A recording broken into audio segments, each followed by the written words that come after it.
म्हणजे पॉलिटिकली आणि सार्वजनिक जीवनात नाव घ्यायचं आणि त्यात शरद पवार आणि सुप्रिया सुळे यांना वेगळं ठेवून बाकीच्या सगळ्या आमदार आणि खासदार आमच्या सोबत या असं बोलणं हे कितपत योग्य वाटतं? मला एवढंच वाटतं की आदरणीय दादांच्या पक्षामध्ये असणारे जे सर्व प्रमुख नेते आहेत त्यातले सर्व लोक पवार साहेबांचा आदर करत असावेत. तटकरे साहेबांच्या बाबतीत मला सांगता येणार नाही. त्यामुळे तुम्ही जे बोलत आहात की पवार साहेबांना आदरणीय समजणं हे नक्कीच त्या पक्षामध्ये असणाऱ्या प्रमुख नेत्यांच्या बाबतीत खरं असावं, पण तटकरेंच्या बाबतीत ते सांगता येत नाही. ते प्रॅक्टिकल नेते आहेत. जसं वारं आहे, जसे अधिकार आहेत, तशा पद्धतीने ते वक्तव्य करतात, भूमिका घेतात. आज ते भाजप बरोबर आहेत, आज ते सत्तेत आहेत. त्यांच्या ज्या कुठल्या अडचणी आहेत त्या बऱ्यापैकी सुटलेल्या आहेत. त्यामुळे ते भूमिका घेत असताना ते व्यक्तिगत भूमिका घेतात. पण दादांच्या पक्षाच्या बाबतीत बोलायचं झालं, मला असं वाटतं की दादा हे प्रमुख नेते आहेत. पण जेव्हा आपण खोलात जातो तेव्हा दादा प्रमुख नेते असले तरी तटकरेंचं बरंच काही त्या पक्षामध्ये चालतं. प्रफुल्ल पटेलांचं सुद्धा बरंच काही त्या पक्षामध्ये चालतं असं मला वाटतं. पण प्रफुल्ल पटेल हे अनेक वर्षांपासून साहेबांबरोबर काम करणारे नेते आहेत. तटकरे साहेबांच्या बाबतीत मला काय खूप खोलात जाऊन सांगता येणार नाही.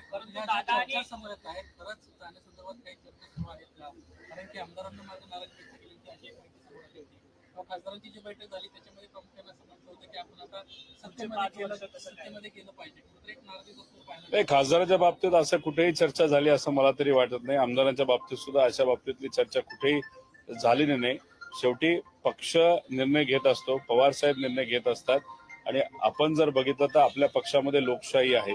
आज सुद्धा युवकांची आता बैठक झाली, महिला पदाधिकाऱ्यांची आता होईल, नंतर विद्यार्थ्यांची होईल. उद्या सर्व आमदार, माजी आमदार व जे उमेदवार या इलेक्शनमध्ये उभे होते त्यांच्या बरोबर सुद्धा चर्चा संघटनेबाबतीत आदरणीय पवार साहेब त्या ठिकाणी करत आहेत. त्यामुळे संघटनेच्या बाबतीत बोलायचं झालं, पवार साहेबांच्या बाबतीत बोलायचं झालं तर आज संघटनेवर लक्ष देत संघटना आपल्याला कशी ताकदवान बनवता येईल या बाबतीत पवार साहेब भूमिका घेत आहेत आणि पवार साहेबांबरोबर आम्ही सर्वजण आहोत. तुम्ही म्हणतात की सुनील तटकरे हे ऐकत नसतील, परंतु दादांची याला मूकसंमती आहे का? अर्थात दादा अजित पवार देखील या सगळ्या संदर्भात काही बोलताना पाहायला मिळत नाही. त्यामुळे सुनील तटकरे हे जे काही डील करतात या डीलला पाठिंबा अजित पवारांचा आहे असं तटकरे साहेब बोललेत का मला माहित नाही. एकतर हे डील जे होतंय ते तटकरे साहेब स्वतःच्या लेवलला कुठं प्रयत्न करत आहेत का हा त्यांचा विषय राहिला. पण आम्ही त्या पक्षाकडे बघत असताना आम्ही दादांकडे नेहमी बघत असतो. दादांचं कार्यपद्धती, दादांची स्टाईल आणि दादा त्या पक्षाचे प्रमुख आहेत. हे बाहेरून नक्कीच ते खरं असलं तरी आज जर आपण खोलात गेलो तरी तटकरे साहेबांचा हस्तक्षेप बऱ्यापैकी त्या पक्षामध्ये आहे असं सुद्धा तिथं चर्चा आहे. त्यामुळे दादा जोपर्यंत वक्तव्य करत नाही तोपर्यंत कुठल्याही वक्तव्याला खरं समजलं पाहिजे असं मला वाटत नाही. दादा हे प्रमुख असल्यामुळे दादा जे बोलतील ते त्या पक्षाची भूमिका असं आपल्याला म्हणावं लागेल.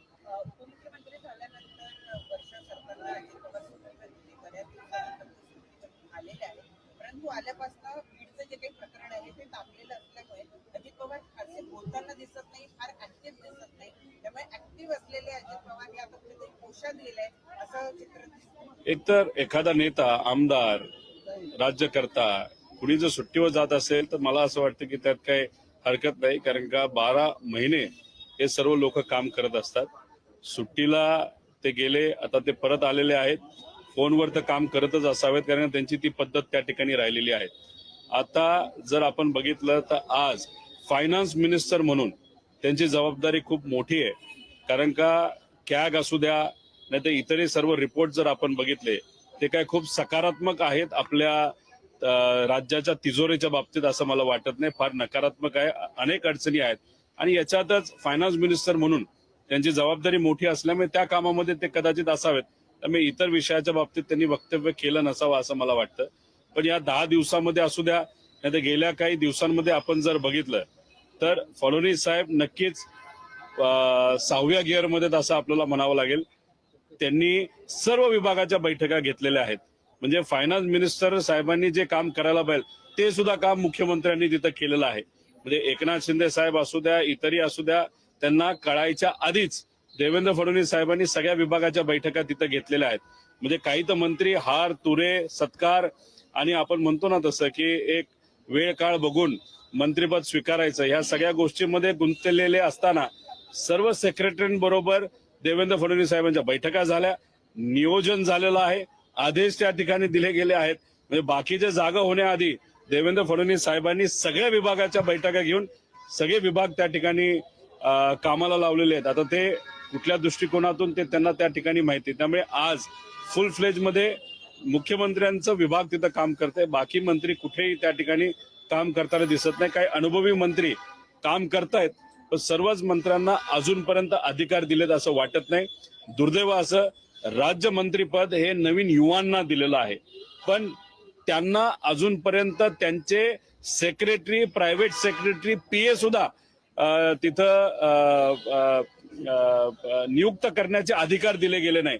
म्हणजे युवांना तुम्ही संधी दिली, पण बिचारे युवा त्यांचे पीए तिथं नियुक्त करण्यामध्येच बिझी आहेत, अजून काम त्यांनी त्या ठिकाणी सुरू केलेलं नाही. म्हणजे खरं तर मंत्री फक्त नावापुरते आहेत, कारण खरंच ते काम करणारे येत्या काळामध्ये आपल्या सगळ्यांना बघायला मिळेल. त्यामुळं बीडचं जे प्रकरण आहे, धनंजय मुंडेंचं प्रकरण जे आहे ते अजितदादांच्या खूप अवकाशी येत आहे म्हणून ते बोलणं टाळत. माझं एकच म्हणणं आहे की कुणी राजकीय भूमिका याच्यामध्ये घेऊ नये. देशमुख परिवारावर खूप मोठा अन्याय तिथं झालेला आहे, अतिशय चुकीच्या पद्धतीने. म्हणजे कुठल्याही व्यक्तीला हाणमार करणं हे तर चुकीचं आहे, पण इथं तर एका व्यक्तीचा मृत्यू त्या ठिकाणी झालेला आहे, त्याचा मर्डर तिथं झालेला आहे, अतिशय चुकीच्या पद्धतीने तिथं झालेला आहे. गेल्या महिनाभरात आपण जर बघितलं तर आम्ही कडक कारवाई करू, आम्ही कडक कारवाई करू हे फक्त ऐकण्यात येते, पण कडक कारवाई कुठेही तिथं झालेली दिसत नाही. त्यामुळे मला असं वाटतं की आता बोलणं कमी आणि काम करणं जास्त करण्याची तिथं जरूरत आहे. लवकरात लवकर ज्या ज्या लोकांना ताब्यात घेतलंय त्यांच्यावर कारवाई झाली पाहिजे. जे काही जो व्यक्तीला ताब्यात घेतलेलं आहे त्याला तुम्ही एक्स्टॉर्शनच्या नावाखाली घेतलेलं आहे वाल्मिक कराडला. आता एक्स्टॉर्शन करत असताना एक्स्ट्रॉशनचं एक्सटेन्शन हे मर्डर झालेलं आहे. त्यामुळे आता तुम्ही एक्स्ट्रॉशन म्हणजे तुम्ही खंडणीच्या नावाखाली त्या व्यक्तीला घेतलं असलं तरी खंडणी त्याच कंपनीच्या बाबतीत झाली होती ज्याच्यात देशमुखांचा तिथं मर्डर झालेला आहे. त्यामुळे 307 हे कलम हे वाल्मिक कराडच्या बाबतीत लवकरात लवकर लावण्याची जरूरत आहे आणि त्याच्यावर कारवाई सुद्धा लवकर होऊन तिथे न्याय देशमुख परिवाराला दिला गेला पाहिजे. दादा, तुमचं महाविकास आघाडीचं सरकार असताना गृहमंत्री अनिल देशमुखांवरती आरोप झाले, त्यावेळेस त्यांनी स्वतःहून राजीनामा दिलेला होता. आता मात्र धनंजय मुंडे हे पदावरती आहेत, सातत्याने त्यांच्यावरती आरोप लावले जात आहेत. पंकजा मुंडेंचं एकीकडे वक्तव्य आहे की धनंजय मुंडेंचं पान देखील वाल्मिक कराडाशिवाय हलत नाही. अशा परिस्थितीत धनंजय मुंडे राजीनामा देत नाहीये. जेव्हा बबन गीतेंना अडचणीत आणलं गेलं होतं आणि असं म्हणावं लागेल त्यांना फ्रेम गेलं होतं 7 महिन्यापूर्वी, तेव्हा मी स्वतः वाल्मिक कराडचं नाव घेतलं होतं आणि तेव्हा हेच सांगितलं होतं की धनंजय मुंडेंचं बीड जिल्ह्यामध्ये वाल्मिक कराड शिवाय कुठेही काही चालत नाही. तिथं निर्णय हे वाल्मिक कराडच घेतात. आणि दुर्दैव असं आज आपण परत एकदा त्या बाबतीत चर्चा करतोय, पण त्यात संतोष देशमुखांचा मर्डर तिथं झालेला आहे, म्हणजे त्यांचा जीव तिथं गेलेला आहे आणि आता परत एकदा त्याच विषयावर आपण चर्चा करतोय. त्यावेळेसच जर सरकारने आम्ही जे बोलतोय त्याच्यावर जर कारवाई केली असती तर आज संतोष देशमुख आज जिवंत असले असते, पण दुर्दैव असं सरकारने त्या बाबतीत कुठेही काही केलं नाही. मी हेच सांगतोय की तिथं वाल्मिक कराड शिवाय बीडमध्ये कुठेही कुठला निर्णय हा घेतला जात नाही. अधिकाऱ्याला आणायचं असेल, अधिकाऱ्याची नियुक्ती करायची असेल, एखादं कॉन्ट्रॅक्ट घ्यायचं असेल, बिस्किट विकायचं असलं तरी वाल्मिक कराडला सांगितल्याशिवाय आपल्याला विकता येत नाही. त्याच्याच बरोबर आम्ही हे म्हणत नाही की धनंजय मुंडे याच्यात असतील, पण आमचं हे म्हणणं आहे की नैतिक जबाबदारी आहे की एवढी चर्चा जर झाली असेल तर तुम्ही केलं नसावं. तुमच्या या कार्यकर्त्यांनी 100% केलं असं आमचं मत आहे, पण तुमची नैतिक जबाबदारी की तुम्ही तिथं राजीनामा दिला गेला पाहिजे. म्हणजे जेव्हा आर पाटलांच्या बाबतीत एक साधं वक्तव्य त्यांच्याकडनं आलं होतं, ते सुद्धा हिंदीत आलं होतं. मराठी शाळेमध्ये शिकणाऱ्या एका व्यक्तीने हिंदीत चुकीचं स्टेटमेंट दिलं, पण नैतिकता बघता त्यांनी तिथं राजीनामा दिला. आमचं मत आहे की नैतिकता बघावी, राजीनामा द्यावा, हे सगळं होऊ द्या. 6 महिन्यानंतर परत तुम्ही मंत्रिपद घ्यावं, एवढंच आमचं सगळ्यांचं मत आहे. पण तुमचे मित्र आज मर्डर त्यांनी केलेला आहे आणि तुम्ही आज नेते आहात, तुम्ही मंत्री आहात, तुम्ही याच्यामध्ये नसाल, पण तुमचा मित्र याच्यामध्ये अडकलेला असल्यामुळे लोकांची अशी भावना झालेली आहे की सरकारकडनं या बाबतीत योग्य पद्धतीने शहानिशा केली जाणार नाही. याच्यामध्ये कदाचित राजकीय हस्तक्षेप येऊ शकतो आणि देशमुख परिवाराला न्याय मिळू शकत नाही. म्हणून आमचं सगळ्यांचं मत आहे की नैतिकता बघता ज्या पद्धतीने विलासराव देशमुख साहेबांनी राजीनामा दिला होता, आर आबांनी राजीनामा दिला होता, त्याच पद्धतीने इथं धनंजय मुंडेंनी सुद्धा राजीनामा द्यावा आणि लवकरात लवकर फास्ट ट्रॅकवर तिथं वाल्मिक कराड आणि हे जे बाकी 6-7 आहेत त्यांना तिथं कारवाई करावी आणि देशमुख परिवाराला न्याय मिळावा. दादा 2 दिवसीय त्यांची बैठक होती. विषय एवढाच आहे की याच्यामध्ये काय एक्झॅक्टली चाललंय हे आपल्याला बघावं लागेल. पण वक्तव्य सगळ्यांचेच येत आहे, पण देशमुख परिवाराला न्याय कुठं मिळताना आपल्याला दिसत नाही. त्यामुळे माझं व्यक्तिगत मत आहे की राजकारण कमी आणि आपल्याला कुठेतरी ऍक्शन जास्त घ्यावी लागेल. मुख्यमंत्री साहेबांच्या हातामध्ये ते तर होम मिनिस्टर साहेब सुद्धा आहेत. तर मला असं वाटतं की आता 5-10 दिवसात तो निर्णय घेऊन कारवाई करावी आणि विषय हा संपवावा आणि देशमुख परिवाराला न्याय मिळावा. 2 दिवशी आपली बैठक होती. या बैठकीमध्ये वेगवेगळ्या सीट्स देखील आढावा घेतला. अनेक पदं बदलतील अशी देखील माहिती समोर येते. प्रदेशाध्यक्षापासून असेल देशमुखांचे प्रदेशाध्यक्ष काही वेगळी पद आहेत.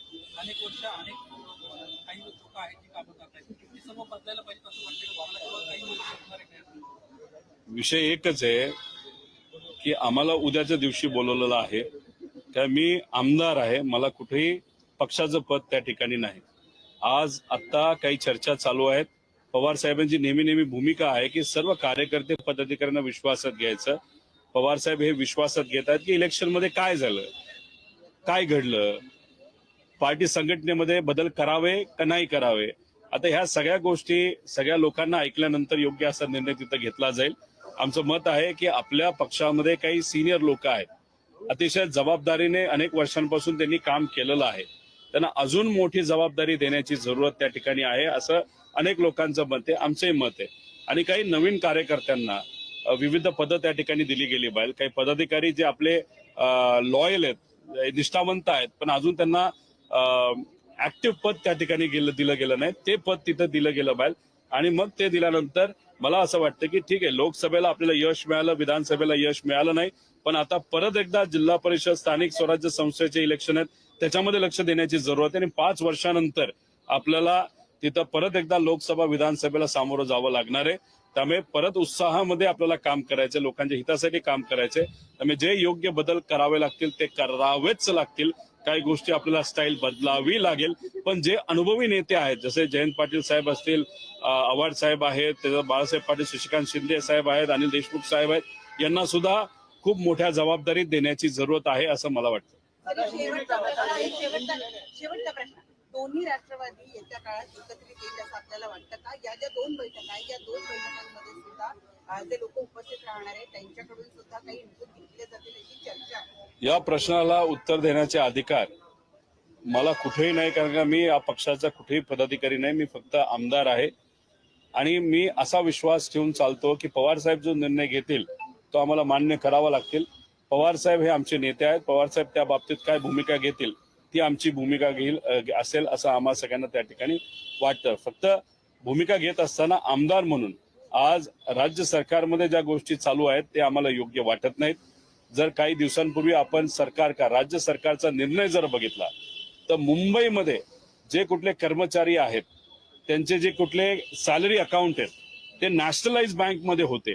आता त्या सर्व कर्मचाऱ्यांना सांगण्यात आलेलं आहे की नॅशनलाइज बँकेतून तुमचे अकाउंट काढा आणि मुंबई सहकारी बँकेमध्ये तुम्ही घ्या. आमचं मुंबई सहकारी बँकेमध्ये त्याचा काही विरोध नाही, पण जर आपण बघितलं तर तिथे काय त्या बँक चालवणारे जे नेते आहेत कदाचित त्यांना मंत्रिपद दिलं नसावं म्हणून वेगळ्या पद्धतीने पुनर्वसन करतात का काय असं आपल्याला बोलावं लागेल. पण त्या बँकेचं रेप्युटेशन हे जरा मधल्या काळामध्ये फार चुकीच्या पद्धतीचं होतं. अफरातफर बऱ्याच काही गोष्टी तिथं झालेल्या आहेत असं अलिगेशन तिथं पूर्वी झालेलं आहे. त्यामुळे आमचं मत आहे की हा पैसा सुखरूप आहे का, हा बदल तुम्ही करत असाल तर मग नॅशनलाइज जसं महाराष्ट्र बँक आहे आपली, महाराष्ट्र नॅशनलाइज बँक जी आहे त्या बँकेमध्ये जे काही सवलती आमच्या कामगारांना मिळतात त्या तिथं मिळणार आहेत का. आणि जो पैसा तिथं आता तुम्ही डायव्हर्ट करत आहात, हजारो कोटी डायव्हर्ट करत आहात, तो पैसा सुखरूप आहे का, ह्या गोष्टी सुद्धा त्या ठिकाणी बघण्याची जरूरत आहे असं आमचं सगळ्यांचं मत आहे. हिंदी में जानना चाहेंगे, सुनील तटकरे आपकी पार्टी के सांसदों से संपर्क कर रहे हैं क्या? पहला सवाल ये है। और क्या आपको लगता है कि अजीत दादा इसके पीछे है, उनकी रजामंदी है इस पूरे प्रोसेस में? क्योंकि संजय राउत का कहना है कि एक कोटा दिया गया है, जिम्मेदारी दी गई है अजीत को कि आप इतने सारे सांसद शरद पवार को लेकर आइए, उसके बाद आपको कैबिनेट में दिल्ली में जगह। देखो, तटकरे साहब फोन पे भी संपर्क कर सकते हैं, खुद वो खासदार है।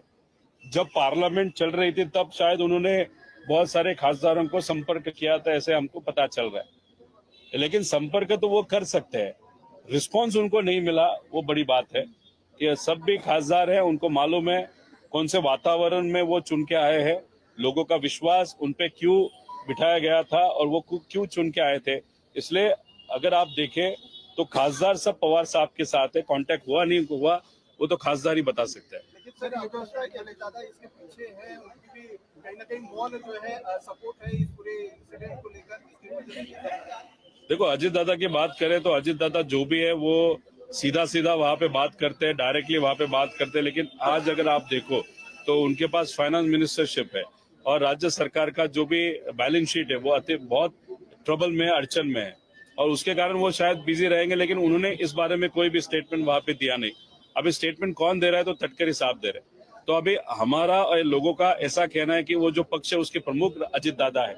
लेकिन अगर आप डिटेल में जाओ तो ऐसा पता चल रहा है कि उस पक्ष में तटकरे साहब का ज्यादा चलता है। अभी वो पक्ष ही अलग है, इसलिए उस पक्ष के बारे में ज्यादा बातचीत यहाँ पे करना मुझे उचित नहीं लगता, क्योंकि वो पक्ष ही अलग है। अगर हमारे पक्ष की कुछ बात हो तो उस बारे में हम बात कर सकते हैं। चर्चा ऐसी चल रही है कि मर्जर होगा और दोनों को देखो, चर्चा तो राजनीति में चर्चा होती है, सिर्फ चर्चा होने से कोई निर्णय लिया नहीं जाता। जब तक हमारे तरफ से पवार साहब निर्णय नहीं लेते, उनकी तरफ से दादा निर्णय नहीं लेते, तब तक ये चर्चा ही रहने वाली है।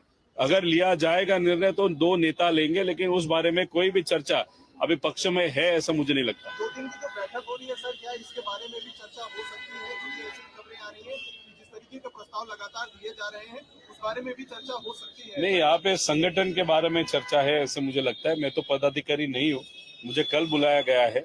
अभी यहाँ पे चर्चा संगठन को ताकत कैसे दी जानी चाहिए, रिस्ट्रक्चरिंग किया जाना चाहिए कि नहीं जाना चाहिए, इस तरीके की चर्चा अभी इस बैठक में हो रहे है ऐसा मुझे लगता है। रामगिरी महाराज जी ने जंगल मन को लेकर एक सवाल उठाया कि वो जॉर्ज पंचम के स्वागत के लिए गाना बना हुआ था, तो ऐसे पर रोक लगाई जाए या बैन लगाया जाए। ऐसे वंदे मातरम को ही नेशनल सॉन्ग बनाना चाहिए, राष्ट्रीय गीत बनाना चाहिए, ऐसी मांग की गई। किसने? रामगिरी महाराज ये कहते हैं कि वंदे मातरम को नेशनल गीत बनाया जाना चाहिए और जनगण मन हटाया जाना चाहिए, क्योंकि ये जॉर्ज पंचम के लिए, जॉर्ज फिफ्थ के लिए ये गाना लिखा गया था। मुझे महाराज को विनती करना है कि यहाँ पे अगर आप देखो तो देश की जो इकोनॉमी है जिस तरीके से बढ़नी चाहिए वो बढ़ने नहीं वाली। अगर महाराज को उस बारे में कुछ कहना है तो वो कहना चाहिए। किसानों की हालत बहुत खराब है, महाराज को उस बारे में अगर कुछ स्टेटमेंट करना है तो हम स्वागत करते हैं। अभी विद्यार्थी, बेरोजगार युवा है, उनको हाथ को काम नहीं है, महिला सुरक्षित नहीं है, उस बारे में अगर वो महाराज कुछ बात करे तो इम्पोर्टेंट है, क्योंकि अभी इस रियल इश्यूज पे बात करने की जरूरत है। लोगों को बहुत तकलीफें हैं और उस तकलीफ के बारे में बात न करते हुए आप ऐसे चीजों के बारे में बात करें जो हमारे हाथ में ही नहीं है। अगर बात करनी तो आप मोदी साहब के साथ बात करो, चर्चा करो, जो निर्णय लेना है ले लो। लेकिन हमारा कहना है कि जो सामान्य लोग हैं, जो कॉमन मैन है, उनके बारे में आज बात करने की जरूरत है। उगाज मीडिया का अटेंशन या मीडिया में चर्चा दूसरे लेवल तक लेके जाने के लिए अगर उन्होंने किसी ने उनको फोन करके ये विषय जानबूझ के छेड़ने के लिए कहा होगा तो वो अलग बात है। धन्यवाद।